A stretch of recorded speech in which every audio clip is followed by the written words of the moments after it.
Don't shout at me like I'm some sort of a child. I am not a child. And I will say exactly what I think, even if you don't like it. And right now, I hate you.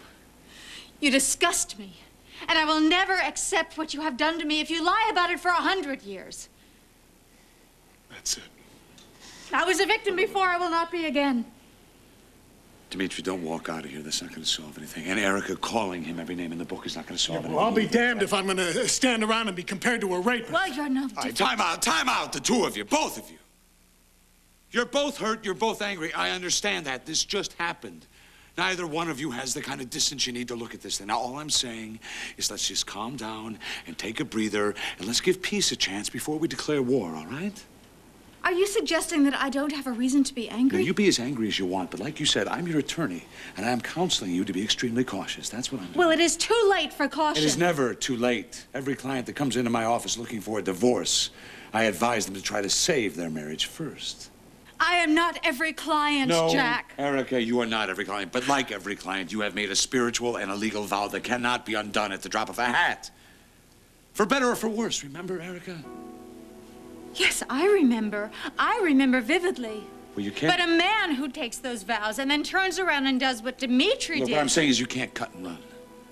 Not at the first jump out of the gate. I have heard nobody here once mention counseling. We do not need counseling. No, maybe what you need is a referee. All right, fine. I will volunteer for that position, but first I'm going to lay down some ground rules.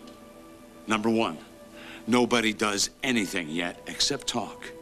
Number two, no final decisions are made. And number three, we explore every possibility before we do anything.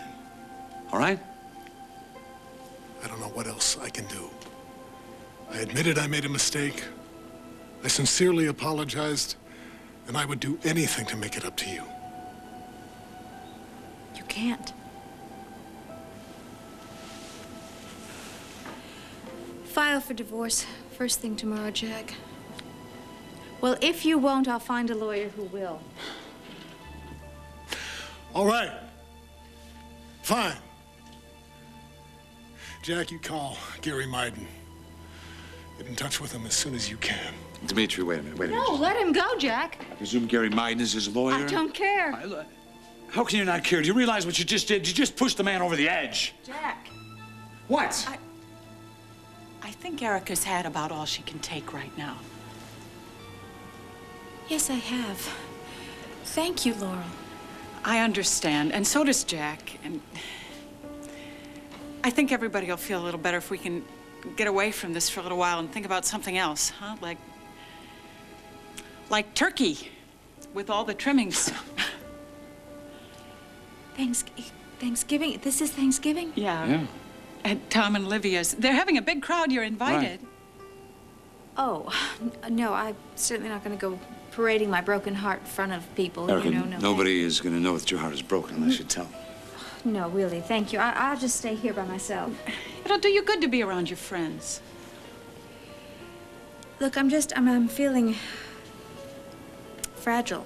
So I'm just going to go to my room and rest. Fragile. She can hear She's about you. as fragile as a Sherman tank. Jack.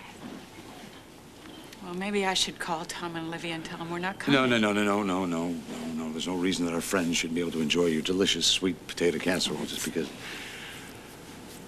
Tell you what, I'll stay here. You go. Because I have a few things I'd like to say to our house guest, and fragile or not, she's going to listen to him. Afraid she's not going to be able to beat that rap in Denver. Well, only if the accounting firm drops the charges. I mean, they've been hinting that they're willing to do that, but then only if Laurel pays back every dime plus interest. But that interest will kill her. You're not kidding. It's a lot of cash. Which our Lady Laurel doesn't have. I mean, Jack's no pauper, but even if he auctioned off everything he has, I don't think he can touch that. Well, what about the bank? They might be able to borrow the money. Yeah. You know, before we go sticking our noses out in the wind, why don't we wait till Jack and Laurel get here and discuss it with them? That's probably a good idea. Laurel's coming here today? Hey, Tim, you should be outside playing with Jamal. I'm out of here. Tim, man, this is not our house. Is Laurel coming? Well, Olivia and I invited Laurel and Jack for a Thanksgiving dinner, yeah. I'll get Amanda. You start the car. Whoa. Hold on there, cowboy. If you folks will excuse us, Tim and I will just have a few words together here. Tim, you know what today is? Today is the day our pilgrim forefathers put aside to give thanks for a bountiful harvest and a free land. They cook up the big feast, and then they extended their friendship to the native people they were about to rob blind. Now, for that one day, they were friends, and that's what Thanksgiving is about. Now, you got this grudge against Laurel, that's fine, you want to keep that up. But just remember, Jack and Laurel are my friends, they're Tom and Livia's friends, and they're going to be here soon.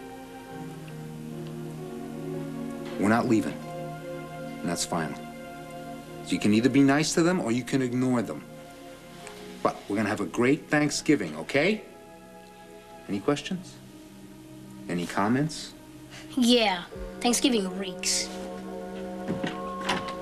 Good.